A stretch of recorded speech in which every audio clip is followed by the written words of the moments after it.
L'ignorance est un drame. Souvent, c'est pas parce que les démons sont forts ou les autres sont forts. S'il y a un démon que nous devons combattre de toutes nos forces en Afrique, c'est le démon de l'ignorance. Et ça, c'est une résolution ferme, intentionnelle qu'il faut prendre pour sa vie.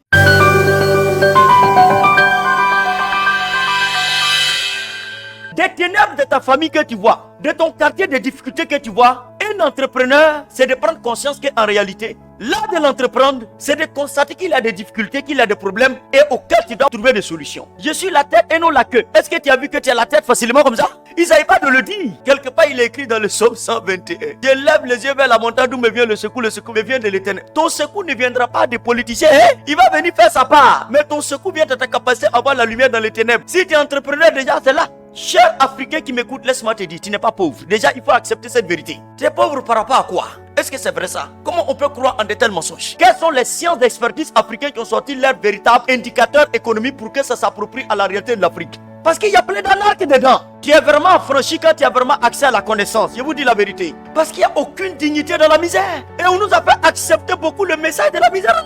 Combien de personnes dans nos églises qui sont même dans des conseils paroissiaux ou dans des églises évangéliques qui ont des palais d'intégrité et qui poussent les enfants à aller se faire prostitution parce que toute la maison ne mange pas. La pauvreté peut te faire violer tes valeurs. De quoi on parle ici? Laissez-moi vous dire la vérité. Le système de préservation de l'intégrité, c'est ta capacité à être indépendant et libre financièrement. Sinon, tu n'es pas intègre. Si chacun de nous s'y met, on peut changer le cours de l'histoire de ce continent et ne pas léguer un continent pauvre à nos enfants. La conversation qu'il y a eu au ciel, c'est Abraham et le riche qui ont échangé. Le riche même au ciel, le riche était en enfer. Mais le parallélisme de forme est respecté. C'est le riche Abraham et le riche en enfer qui ont parlé ensemble. C'est-à-dire que même le pauvre Lazare n'a pas eu droit de citer pour parler au riche qui était en enfer. C'est déjà un problème. Pourquoi Lazare ne peut pas parler au riche là directement? Ça fait rire. Mais c'est une réalité. Parce que la sagesse du pauvre est méprisée. Pauvre église, sa sagesse est méprisée. Pauvre pays, ta sagesse est méprisée. Pauvre famille, pauvre individu, pauvre intègre. On nous a ingurgité ces choses-là dans l'esprit pendant des siècles. Un de nos objectifs, c'est d'affranchir cette génération africaine qui m'écoute. En tout cas, si tu es honnête envers ta famille, envers ta propre destinée. Parce qu'il y a plein de gens qui sont hypocrites. Nous, notre parcours et notre naissance traduit la réalité de ce que nous disons aujourd'hui. Il n'y a pas de dignité dans la misère ni dans la pauvreté. Si tu es un Africain entrepreneur, il faut voir la lumière dans les ténèbres. Il ne faut pas fuir l'Afrique. Il y a la réponse de Dieu pour l'Afrique. Je vais mettre une révolte positive en toi. Et que tu n'acceptes plus tous ces mensonges. Pourquoi c'est mon peuple qui doit être humilié partout dans le monde à cause de la pauvreté? Tu vas faire demande de visa. On va demander même les cercueils de tes parents pour s'assurer que tu as au moins un peu de revenus. C'est quoi tout ça? C'est pour ça que j'ai pris le soin d'aller étudier à faire des blancs là. On appelle intellectuel. On envoie souvent des soi-disant intellectuels qui veulent raconter leur vie. C'est pas de ça il s'agit. Nos parents souffrent de misère. On veut les sortir de là. C'est pas un raisonnement bidon. C'est pas ça. Il y a plein de destinées dans la captivité de la pauvreté. Il faut les affranchir. Et la meilleure façon d'affranchir l'homme, c'est de libérer son système de pensée. Dans l'art d'entreprendre, mes chers leaders, c'est la capacité à mener, n'est-ce pas, des réflexions. Pour réfléchir. Quand tu as trouvé la bonne idée, la bonne solution, il faut commencer à réfléchir, à demander conseil, à avoir les bonnes stratégies. Faut pas dire comme j'ai eu l'idée, allez, je me lance. Et on est euphorique. Parce que j'ai été victime de ça. Tu n'es en compétition contre personne. Nos problèmes, c'est le pressé et le matu vu. Ça, c'est un problème de beaucoup de jeunes gens. Chacun a son destin, chacun a son rythme. Souvent, tu ne sais pas quels sont les démons qui poursuivent ta famille.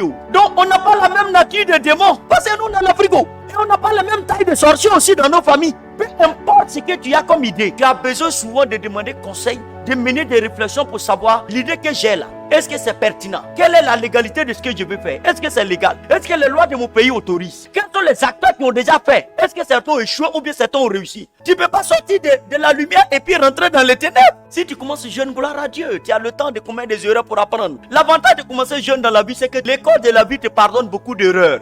Donc, tu peux tomber, te relever, et puis par voie de sagesse, tu apprends de tes erreurs jusqu'à ce que tu t'améliores. On peut réussir jeune comme on peut réussir aussi à un âge avancé. Il n'y a pas d'âge forcément pour réussir, ce n'est pas vrai. Donc, et aussi, il faut qu'on apprenne en Afrique à accepter, à quitter aussi la mentalité de réussir tardivement. Ça aussi, c'est un mal dont l'Afrique souffre. De sorte que dans nos familles, quand un jeune à 40 ans, à 30 ans, 25 ans, il dirige déjà un conglomérat. Beaucoup de ces personnes n'acceptent pas. Parce que dans nos traditions, on réussit vite. Tôt dans la vie, veut dire que tu vas mourir tôt. C'est pas vrai, hein? Et ça crée des jalousies inutiles. Et au lieu d'encourager les jeunes gens, on les combat parce que peut-être à son âge, on n'a pas pu le faire. Comme il le fait, on te dit, nous les pressés. C'est pas vrai. Peut-être que le jeune homme a commencé à 18 ans déjà. Et à 25 ans, il avait déjà 6 ans, 7 ans où il perdait. Et donc, c'est tout à fait normal que par voie de sagesse, il puisse découvrir certaines choses qui lui permettent de réussir. Il faut l'encourager.